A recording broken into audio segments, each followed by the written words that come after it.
yung second part of the program. Please go back to your respective seats. Ang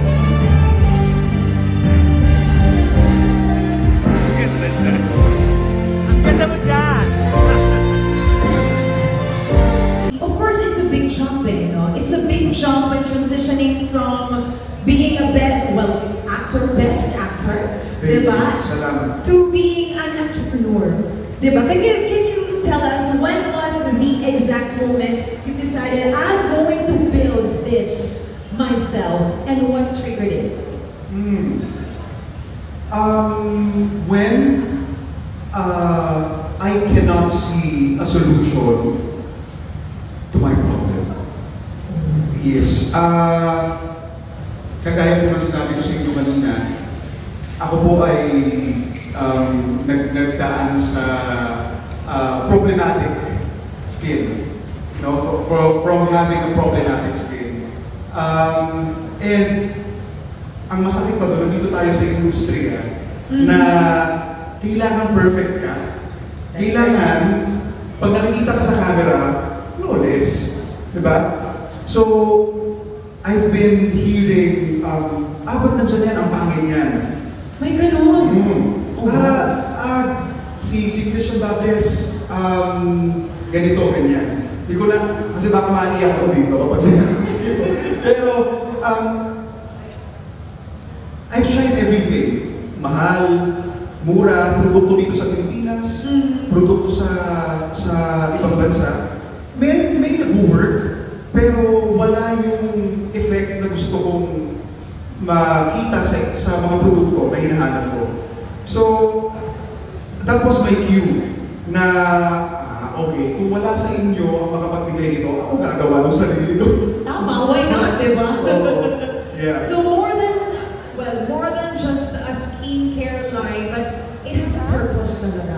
And your story is the heartbeat of Wild Skin. Now, if you could show us the ugly beginnings naman, of course, of Wild Skin, what would that look like? Because it's not always all in the park. Yes. Siguro, ugly beginnings. Yung wala akong kaalam-alam sa pagninegosyo. Ang alam mo lang ay umiyak sa kanan at kaliwang mata ko. Bilang isang aktor. That's true. But with the help of mga pinadala ni God na angels, the right people, nai-inspire ako. There's my Solano family, wala na dito si Doc Ana, Doc Eric, mga taong nag-inspire talaga sa akin. And then, nung nakilala ko si Miss Army at si Miss Tita, parang doon ko nasabi na, okay, yung provision ni God sa akin, sunod-sunod, hinahayaan niya akong matuto, hinahayaan niya akong magkaroon ng opportunity. So, I think yun na yun. Wow! Ang sarap din sa feeling na malaman na you have that support system, diba? Yes. I've been blessed with people around me na ang turing sa akin pamilya talaga. Hindi sila madamot magbigay ng knowledge ng kung paano gawin ito. Hindi sila madamot sa opportunity. So, I'm very grateful. Wow, ang sarap sa feeling talaga na, ililid ka rin talaga ng nasa taas dun sa mga tamang tao. Yes. Diba? And yun talaga yung perfect example. Kaya nandito tayo ngayon, kasama namin of course, Christian Baptist and the Wild Skin. But this next question for you, ito naman, we want to know which product challenged your patience the most. Ayan ha. Bago siya ma-perfect, alin dito yun?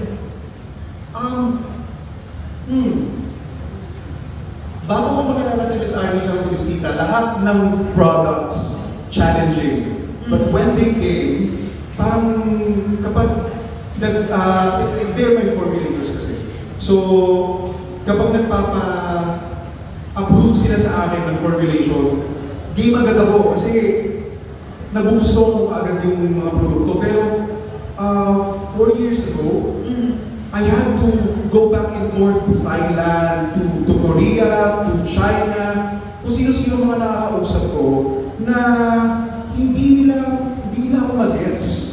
Bukod sa hindi kami magkaintindihan, hindi sila, I mean, hindi maayos yung conversation namin because of language barrier. But more than anything, yung hindi nila mag-gets kung yung gusto ko.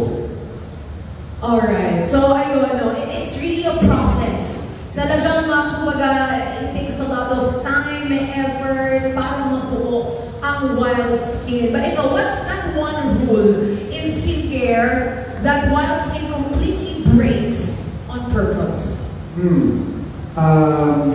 This one, I intentionally wanted to have this core, no, na embedded talaga sa Wild Skin, yung pag-break ng beauty standards. Kapag maputi ka, maganda ka. Kapag morena ka or dark skin ka, hindi ka maganda. No, we have to stop. I mean, dito sa Wild Skin, ang goal namin is maturuan ng bawat isa to love their own skin. Because ako mismo sa sarili ko, hindi ko pinakita yung skin ko eh. Ako mismo, gising ako hanggang 3 AM, nakatingin ako sa salamin. Grabe. Yes. Nakatingin ako sa salamin, tinatanong ko, bakit kasi nagkaganito? Bakit ako nagka-pimples? Bakit ako nagkaganyan? So you start to question your worth, yourself, may mga ganung moments ka? Yes. More than the noises that you hear from the people around you, ang pinakamahirap paglabanan yung noise na nanggagaling sa'yo. Sa utak mo, na I'm not enough. Why am I not like this? Why am I not like that? So parang umabot na ako dun sa point na kung hindi ko bibigyan ng importance yung sarili ko, hindi ko mamahalin kung ano yung nakikita ko in front of the mirror, baka mamatay ako malungkot. And I don't want that to happen. That's sad, no? When you start to doubt yourself. Diba? But Yes. that was a powerful message, no? And thank you for telling us your truth, for sharing us your truth, no? That's very bold of you, you know? Hindi siya comfortable. Hindi siya comfortable kasi lahat ng mga invited dito, lahat taga-entertainment industry, lahat naniniwala doon sa beauty standards na nakaugalian natin, which is hindi naman natin masisisi ang bawat isa. Kasi yun yung Na-inculcate sa atin eh. yes. Ayun yung kumbaga parang ipinakain sa atin na standards. I mean, that has to stop. No? If there's one thing na gusto kong ma-impart, kung kaya, kung pwede, is huwag niyong tingnan yung isang tao base sa kung anong itsura ng balat niya, sa kung hindi siya makinis, hindi siya maganda, hindi siya pogi. I mean, that's not true. That's not true. Maybe, hindi niya pa na-unleash yung potential ng skin niya. Yeah. Thank you for sharing that, Christian.